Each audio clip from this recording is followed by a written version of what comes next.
Bagaimana kabar kalian hari ini? Ibu harap kalian semua dalam keadaan sehat ya. Nah, apa kalian sudah siap untuk mengikuti pembelajaran hari ini?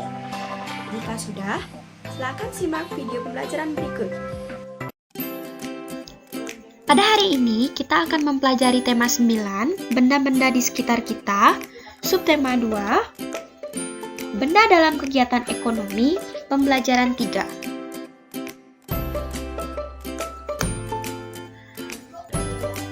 Perhatikan contoh iklan televisi berikut. Nah, yang pertama ada iklan minuman. Dalam iklan minuman terdapat kalimat segar, nyatanya menyegarkan. Kalimat dalam iklan tersebut bersifat singkat, padat, dan jelas. Nah, mengapa iklan yang dibuat harus tetap dapat meyakinkan dan mempengaruhi pembaca atau pendengarnya terhadap produk yang diiklankan agar masyarakat umum atau khalayak ingin untuk membeli produk yang diiklankan. Kemudian, yang kedua, ada contoh dari iklan mie instan. Nah, pasti kalian sudah mengetahui contoh dari mie instan karena sudah umum ada di televisi. Nah, biasanya pada iklan mie instan ini menggunakan lagu untuk menarik khalayak umum. Nah, misalnya iklan dari Indomie. Pasti kalian sudah tahu.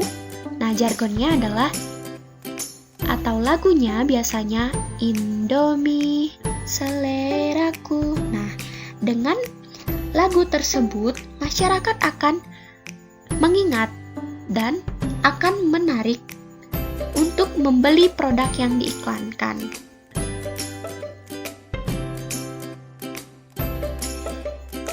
Berdasarkan kedua contoh iklan tersebut, ada beberapa ciri bahasa iklan elektronik yang mampu menarik perhatian khalayak atau masyarakat umum, yaitu sebagai berikut. Yang pertama, pilihan kata yang digunakan haruslah menarik, tepat, logis, dan sopan. Yang kedua, pilihan kata yang digunakan memiliki sugesti bagi khalayak. Dengan adanya kata sugesti, maka masyarakat umum atau khalayak umum akan tertarik dengan iklan tersebut. Yang ketiga, pilihan kata yang digunakan menonjolkan informasi yang dipentingkan. Dan yang terakhir ada pilihan kata yang digunakan menunjukkan sasaran.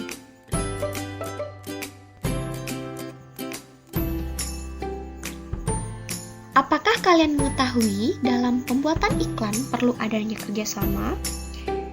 Nah, dalam pembuatan iklan sangat dibutuhkan adanya kerjasama antara siapa? Antara jasa pembuat iklan dan pemilik produk yang ingin diiklankan. Nah, semua pihak terkait hendaknya dapat bekerja sama dengan baik untuk menghasilkan iklan yang bagus. Kerjasama tidak hanya dibutuhkan dalam dunia usaha seperti usaha periklanan, namun kerjasama juga dibutuhkan dalam kehidupan berbangsa dan bernegara. Kerjasama sangat penting dalam mewujudkan persatuan dan kesatuan bangsa.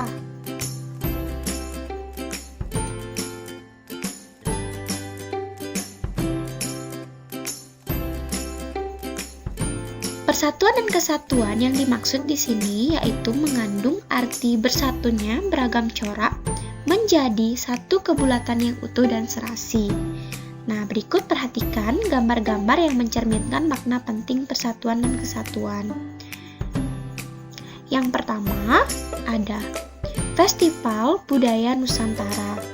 Festival Budaya Nusantara menyajikan budaya dari berbagai daerah di wilayah Nusantara.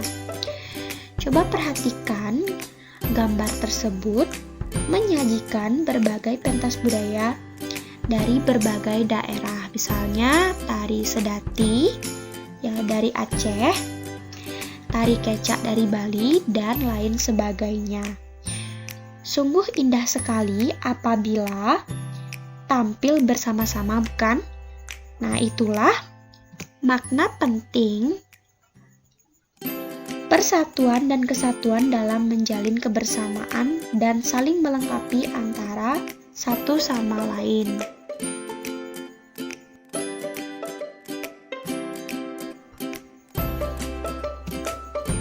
Yang kedua ada toleransi dan hidup berdampingan dalam perbedaan. Nah, perhatikan gambar. Jadi, sebelumnya masyarakat Indonesia dikenal dengan kemajemukannya. Salah satunya adalah kemajemukan dalam soal agama. Kemajemukan masyarakat Indonesia bukan menghalang untuk tetap menjaga persatuan dan kesatuan bangsa. Justru sebaliknya, kemajemukan yang ada menjadi modal yang kuat untuk memperkukuh persatuan dan kesatuan bangsa. Persatuan dan kesatuan bangsa akan tetap kukuh dengan adanya semangat menjalin rasa kemanusiaan. Tingginya sikap toleransi serta keharmonisan untuk hidup secara berdampingan dari segenap masyarakat Indonesia juga dapat mendukung persatuan dan kesatuan bangsa. Jadi, makna persatuan dan kesatuan tercermin pada sikap masyarakat yang senantiasa menjalin rasa kemanusiaan dan toleransi serta menjaga keharmonisan untuk hidup secara berdampingan. Maka, untuk hidup berdampingan dalam perbedaan, baik itu suku, agama, ras, dan kepercayaan, maka kita harus meningkatkan rasa dan sikap toleransi kita terhadap orang lain. Dengan begitu, kita akan hidup dengan damai.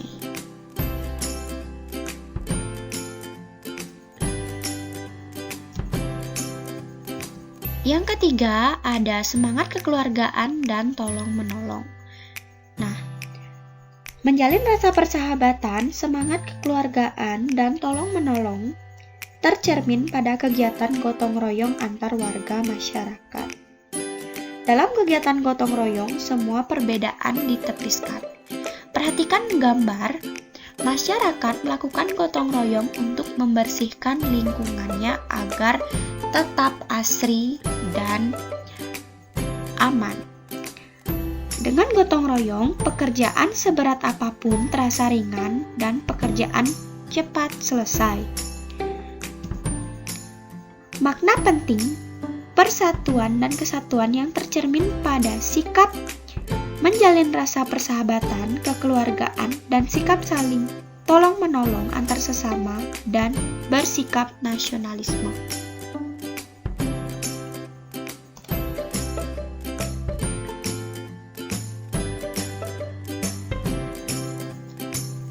Nah, tidak hanya beragam dalam kebudayaan, di Indonesia, manusia mempunyai beragam kebutuhan untuk melanjutkan hidupnya. Untuk memenuhi beragam kebutuhan tersebut, manusia melakukan kegiatan yang disebut kegiatan ekonomi. Kegiatan ekonomi setiap orang berbeda-beda, tentu saja sesuai dengan kemampuan masing-masing.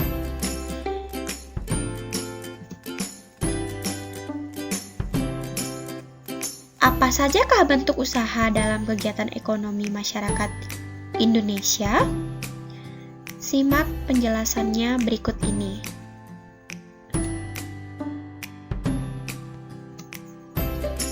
Nah, yang pertama ada petani. Usaha pertanian merupakan usaha yang paling banyak ditemukan dalam masyarakat Indonesia. Hal ini sesuai dengan keadaan alam Indonesia sebagai negara agraris. Hasil pertanian Indonesia antara lain padi, jagung, ubi, dan palawija. Selanjutnya ada perkebunan. Perkebunan merupakan usaha pemanfaatan lahan dengan tanaman-tanaman keras.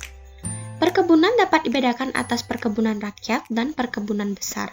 Perkebunan rakyat adalah perkebunan yang dikelola oleh rakyat, sedangkan perkebunan besar biasanya dikelola oleh pemerintah atau perusahaan perkebunan.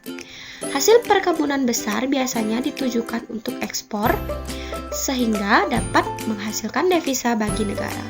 Contoh hasil perkebunan antara lain karet, kelapa sawit, dan tebu.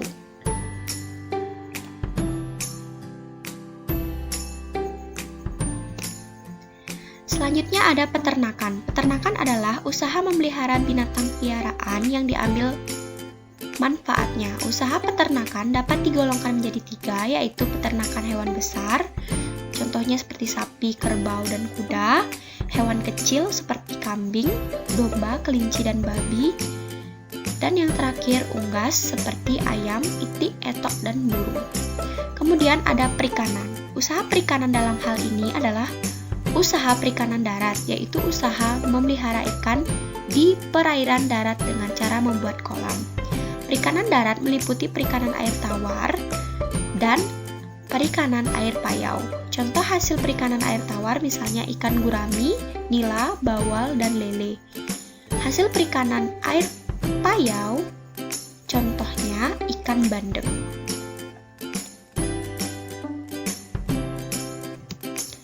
Kemudian ada kehutanan. Usaha kehutanan dapat dilakukan dengan melakukan pencegahan terhadap penggundulan hutan dengan melakukan reboisasi atau peremajaan hutan. Contoh hasil usaha kehutanan antara lain kayu, rotan, damar, dan kemenyan. Lalu ada pertambangan. Pertambangan adalah usaha untuk mengolah atau memanfaatkan mineral demi kesejahteraan manusia. Mineral ini berada di dalam perut bumi. Untuk mendapatkannya perlu dilakukan penggalian atau penambangan. Contoh hasil barang tambang antara lain emas, minyak bumi, dan batu bara.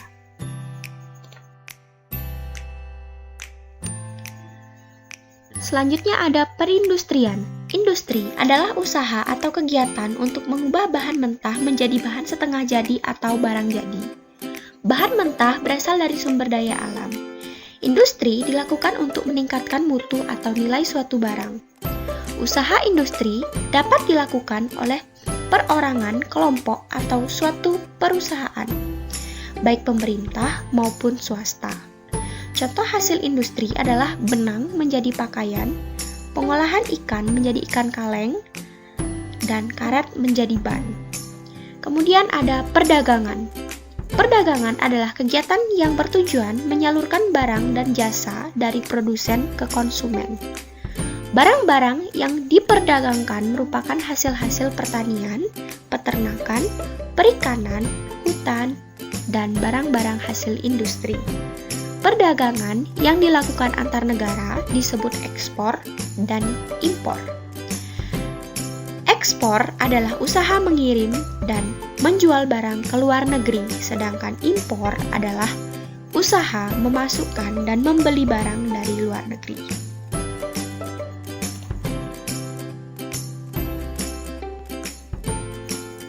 Yang terakhir ada jasa. Usaha jasa adalah usaha menyediakan jasa, bukan produk benda untuk mendapatkan keuntungan atau laba.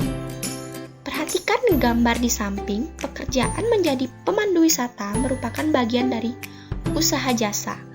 Usaha-usaha dalam bidang jasa antara lain usaha becak, ojek, angkutan umum, dan bidang pariwisata.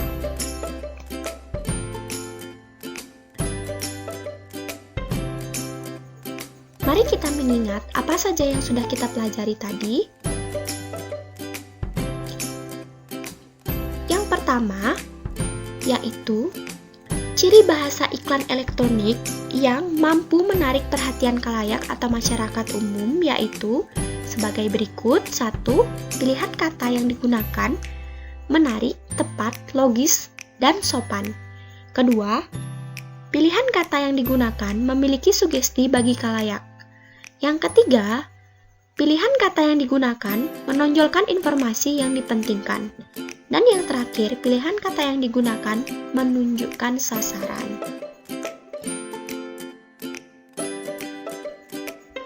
Selanjutnya, kita mempelajari contoh kegiatan yang mencerminkan makna penting persatuan dan kesatuan. Nah, yang pertama, Festival Budaya Nusantara, yang kedua toleransi dan hidup berdampingan dalam perbedaan, yang ketiga semangat kekeluargaan dan tolong-menolong. Kemudian yang terakhir kita mempelajari bentuk usaha dalam kegiatan ekonomi masyarakat di Indonesia, ada pertanian, perkebunan, peternakan, perikanan, kehutanan, pertambangan, perindustrian, perdagangan, dan yang terakhir ada jasa. Nah, bagaimana video pembelajarannya? Ibu harap kalian sudah memahami pembelajaran pada hari ini. Sekian video pembelajaran